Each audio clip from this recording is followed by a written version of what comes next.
Shalom, shalom, frères et sœurs en Christ. Aujourd'hui, nous allons parler du pouvoir de la méditation. Qu'est-ce que la méditation?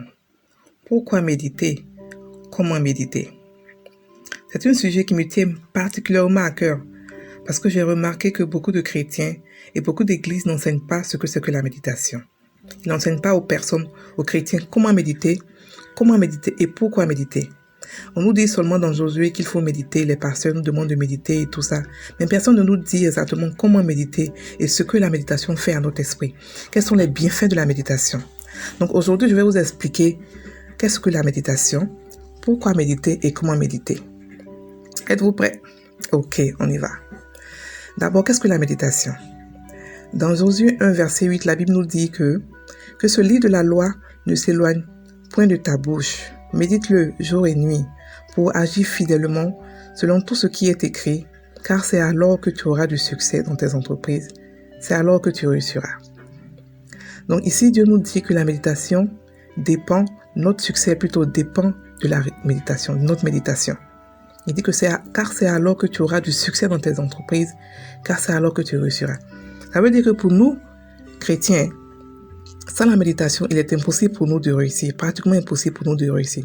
Donc vous allez me dire, mais ceux qui ne sont pas chrétiens qui ont réussi, comment est-ce qu'ils ont fait? Donc imaginez ceux qui ne sont pas chrétiens qui ont réussi sans la méditation. Imaginez vous qui êtes chrétiens, ce que vous allez accomplir avec la méditation. D'accord, donc aujourd'hui nous allons expliquer qu'est-ce que la méditation, pourquoi méditer, comment méditer et surtout quand méditer. Donc d'après ce qu'on a lu tout de suite là, Josué 1.8, nous savons que la méditation est primordiale d'abord pour le succès d'un chrétien. Donc qu'est-ce que la méditation? Alors, pendant longtemps les chrétiens ont cru que méditer, c'est juste penser à la parole de Dieu. C'est-à-dire que la lire une fois en passant, mais penser à elle, même juste lire. Plusieurs chrétiens ont cru que la méditation c'est juste lire la parole de Dieu. Mais la méditation part au-delà de ça.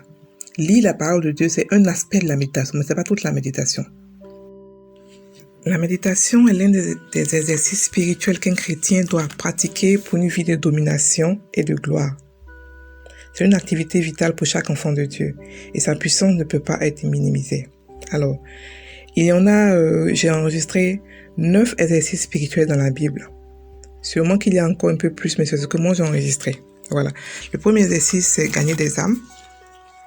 Le deuxième, c'est prier. Le troisième, c'est étudier la Bible. Le quatrième, c'est la méditation. Le cinquième exercice, l'affirmation. Le sixième exercice, la prophétisation. Le septième exercice, jeûner.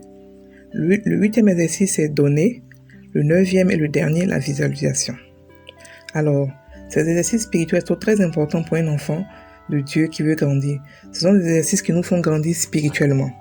Donc, ce sont des exercices à faire, journalièrement ou mensuellement, ou peu importe, mais ce sont des exercices à faire pour pouvoir grandir spirituellement. Donc, méditer fait partie de l'un de ces exercices-là. Et elle est très importante dans la montée spirituelle d'un enfant de Dieu, dans le grandissement d'un enfant de Dieu. Donc, voilà. Donc, pourquoi méditer? La méditation, en fait, augmente la foi. La méditation permet d'établir la parole dans votre esprit. Il prend la parole de votre intelligence à votre esprit. Lorsque nous avons la parole jusque dans notre tête, dans notre intelligence, nous pouvons encore raisonner avec la parole de Dieu. Nous avons encore des doutes. Mais lorsqu'elle arrive dans notre esprit, elle devient réelle et personnelle à nous. Elle devient réelle et personnelle et personne ne peut nous l'arracher. La méditation fait ça. La méditation fait que lorsque la parole de Dieu rentre dans notre esprit, dans notre âme, dans notre homme intérieur, le doute disparaît. Parce qu'elle est là-bas, elle est ancrée là-bas. Et personne ne peut l'enlever. Elle est ancrée là-bas. Et ça fait que le doute disparaît. Et nous savons tous que le doute est l'ennemi de la foi. Lorsque nous n'avons plus de doute, notre foi grandit et nous pouvons accomplir de grandes choses. Donc méditer est une des manières très efficaces pour faire grandir la foi et pour détruire le doute. La deuxième raison pour la méditation, c'est qu'elle nous donne le réma, c'est-à-dire que la révélation de Dieu. Lorsqu'on médite la parole de Dieu se révèle à nous. La parole de Dieu pour notre situation actuelle. Si par exemple vous mettez la parole de Dieu pour la maladie, la parole de Dieu se révélera à vous pour la maladie que vous traversez en ce moment, pour la situation que vous traversez en ce moment. Si vous priez Dieu pour la richesse ou pour n'importe quelle chose, lorsque vous méditez sur la richesse, les secrets de la richesse vous sont révélés. La révélation qui est derrière les versets de la richesse vous sont révélés et vous les appliquez. C'est en cela que la parole de Dieu donne le réma, c'est-à-dire que la parole révélée de Dieu. Voilà.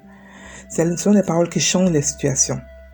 Avec le réma, il n'y a aucune condition ou situation qui ne puisse être changée. Voilà.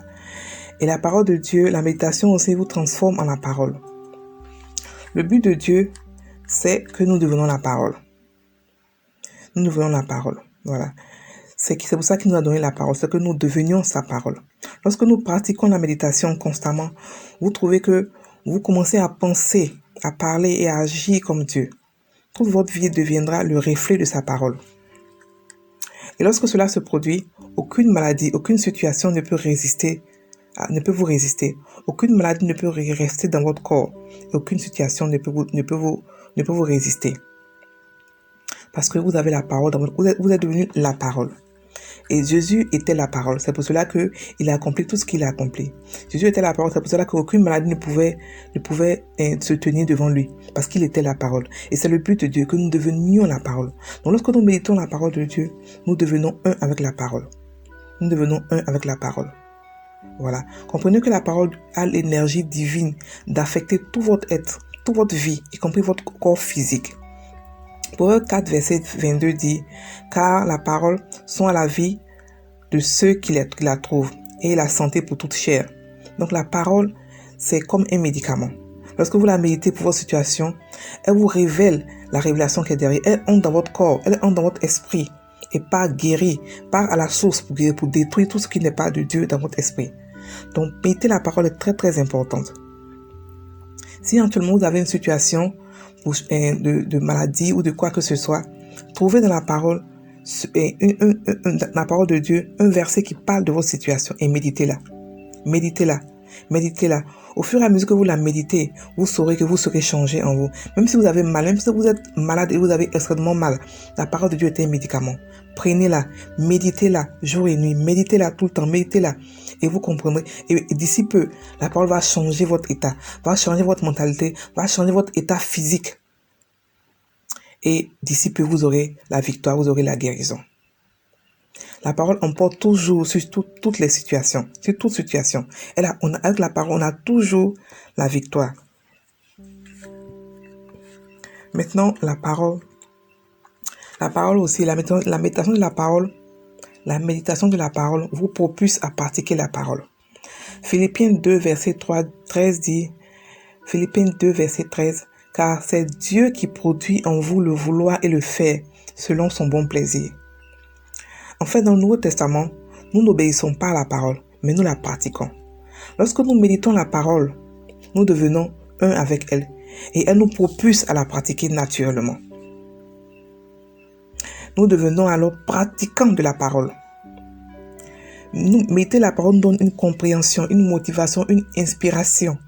Voilà. Donc, lorsque nous méditons la parole, lorsque nous devenons un à la parole, on pratique la parole de manière naturelle. On ne l'obéit plus. On n'est plus forcé à le faire comme les gens de l'Ancien Testament. Mais on la fait naturellement. On obéit à la parole naturellement. On la pratique plutôt. Le mot ici, c'est plutôt la pratiquer. Nous devenons des pratiquants. Non des obéisseurs à la parole, mais des pratiquants. Lorsque l'Ancien Testament a été fait plutôt, avant que Jésus ne vienne, les Israéliens ont essayé d'obéir à la parole. Ils n'ont pas pu l'obéir parce que elle n'est pas évidente à obéir. Mais la pratiquer, par contre, elle est facile à la pratiquer parce que lorsque la parole entre dans votre cœur, c'est ce qui est dans votre cœur qui ressort en vous et vous la pratiquez naturellement, facilement. Voilà. Maintenant, comment méditer la parole? Comment? Le mot méditation dans le verset de l'écriture ci-dessous est traduit en mot hébreu par agar, ce qui signifie imaginer, murmurer et rugir. Cela nous dit immédiatement qu'il y a 3 niveaux de méditation et chacun des niveaux est vital. Le premier niveau est imaginer. Donc, imaginez, contemplez, admirez, observez, visualisez la parole de Dieu. Et au fur et à mesure que vous l'étudiez, cela signifie méditer ou réfléchir tranquillement sur la parole de Dieu. L'imaginer. Lorsque vous contemplez la parole de Dieu longtemps, elle s'enracine dans votre esprit. C'est-à-dire que vous prenez la parole de Dieu, vous prenez un verset, et vous ne lisez pas d'abord, vous imaginez la parole de Dieu. C'est-à-dire que si on vous dit par exemple que par ces meurtrissures j'ai été guéri, donc vous imaginez d'abord votre guérison, vous imaginez la parole, vous imaginez déjà, vous voyez déjà guéri par les meurtrissures de Dieu, vous voyez déjà que vous voyez déjà les meurtrissures qui ont contribué à votre guérison. Et c'est le passé, par ces meurtrissures vous avez été guéri. Donc vous voyez maintenant en train d'être guéri déjà guéri. Imaginez cela. Ça c'est le premier niveau. Le deuxième niveau, c'est au niveau de murmurer, de lire la parole, de la bredouiller, de la marmonner, de la marchouiller, de la converser, de l'affirmer. Vous la lisez à vous-même encore et encore et encore. Vous la personnalisez. Vous la personnalisez. Par exemple, si la parole de Dieu dit, par ces meurtrissures, j'ai été guéri, vous dites, ok, Seigneur, merci, parce que je suis guéri par tes meurtrissures. Je suis guéri par tes meurtrissures. Vous prenez la parole pour vous. Vous la personnalisez. Elle ira donc ainsi au-delà de la page écrite. Elle se transfère de votre intelligence à votre esprit.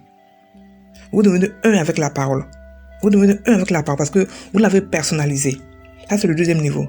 Maintenant, le troisième niveau, c'est crier, hurler, rugir la parole de Dieu. À ce niveau, vous criez la parole de Dieu à haute voix. Ce niveau peut être provoqué par vous-même ou ça peut être aussi provoqué en esprit. Lorsque vous commencez à prier, à mettez la parole de Dieu, à un moment donné, vous avez envie de crier la parole de Dieu. Vous avez envie de crier, vous avez envie de rugir. Ça, c'est quand c'est provoqué par l'esprit. Mais vous pouvez aussi la provoquer. C'est-à-dire que vous analysez, puis vous voulez vraiment que ça entre dans votre esprit. Donc vous criez, vous hurlez la parole de Dieu, vous parlez fort de la parole de Dieu. Dans le livre d'Ésaïe 3, verset 4, la Bible dit que « Car ainsi m'a parlé l'Éternel. Comme le lionceau rugit sur sa proie, et malgré tous les bergers rassemblés contre lui, ne se laissent ni effrayer par leur voix, ni intimider par leur nombre. De même, l'Éternel des armées descendra pour combattre sur la montagne de Sion et sur sa colline. » En fait, le but de ce genre de méditation, c'est de noyer toutes les autres pensées dans votre conscience, y compris les pensées que le diable peut essayer d'apporter, et de provoquer la parole de Dieu dans votre esprit à se lever. Voilà. Donc, le but de ça, c'est que vous voulez éteindre toutes sortes de pensées dans votre tête. Vous voulez effacer les pensées négatives. Vous voulez tout effacer. Donc, vous criez, vous voulez que la parole de Dieu surpasse la voix du diable dans votre esprit, la voix du doute dans votre esprit. Donc, vous criez la parole de Dieu. Quand vous commencez à crier la parole de Dieu à vous-même comme ça, d'autres personnes peuvent penser que quelque chose ne va pas. Mais ne vous écoutez, ne vous occupez pas de quelqu'un. Priez, criez la parole de Dieu. Hurlez la parole de Dieu. Parce que la Bible dit que c'est là que vous aurez du succès dans vos entreprises. C'est là que tu réussiras. Maintenant, à quel moment prier? À quel moment méditer la parole de Dieu? Quand la méditer? La Bible nous dit que ce livre de la loi ne s'éloigne de ta bouche. Médite-le jour et nuit. Voilà. Jour et nuit, c'est ça qu'on médite. Vous pouvez faire un programme. Parce que tout ce qui est exercice spirituel se programme. Vous pouvez faire un programme. Vous mettez la parole dès le matin ou le soir. Parce que lorsque vous mettez la parole le matin, en fait, elle reste dans votre esprit toute la journée. Vous pouvez faire un programme pour dire, ok, je médite la parole 3 fois par jour, le matin, à midi et puis le soir. Lorsque vous mettez la parole le soir, par exemple, et vous vous endormez, pendant que vous dormez, votre esprit la médite toujours. C'est ce qui est grand, c'est ce qui est puissant, la parole de Dieu. Votre esprit pense ça et la médite, même quand vous dormez, même quand vous travaillez, même quand vous êtes occupé. Lorsque vous la méditez tout le temps, elle reste dans votre esprit. Et c'est comme ça qu'elle se fait jour et nuit. Mais pour qu'elle puisse arriver au niveau de jour et nuit, il faudrait que vous la programmez pour la méditer le matin, à midi et le soir. 3 fois par jour. Vous pouvez commencer par 1 fois par jour et puis après augmenter petit à petit. 3 fois par jour, 4 fois par jour, ça dépend de vous.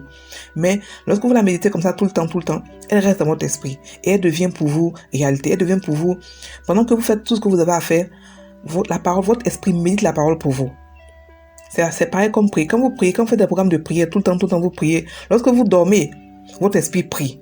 Votre esprit prie. Je ne sais pas si vous avez déjà Et ça vous est déjà arrivé, mais c'est possible que votre esprit prie pendant que vous dormez la nuit. C'est pareil aussi avec la méditation de la parole de Dieu. Lorsque vous mettez beaucoup la parole de Dieu, quand vous êtes occupé, votre esprit médite, parce que votre esprit ne dort pas. Même quand vous dormez, votre esprit ne dort pas. Votre esprit humain, votre homme intérieur ne dort pas. Donc lorsque vous la méditez souvent, quand vous faites un programme de méditation de la parole de Dieu, votre esprit aussi médite la nuit. Médite pendant que vous travaillez, elle médite avec vous. Elle médite tout le temps. C'est en ce sens-là que vous pouvez la méditer nuit et jour. Donc frères et sœurs, j'espère que vous avez compris la méditation de la parole de Dieu et que vous allez l'appliquer. Pour toute question, écrivez, faites-moi des questions dans les commentaires pour que je puisse répondre. Et puis on va partir de là.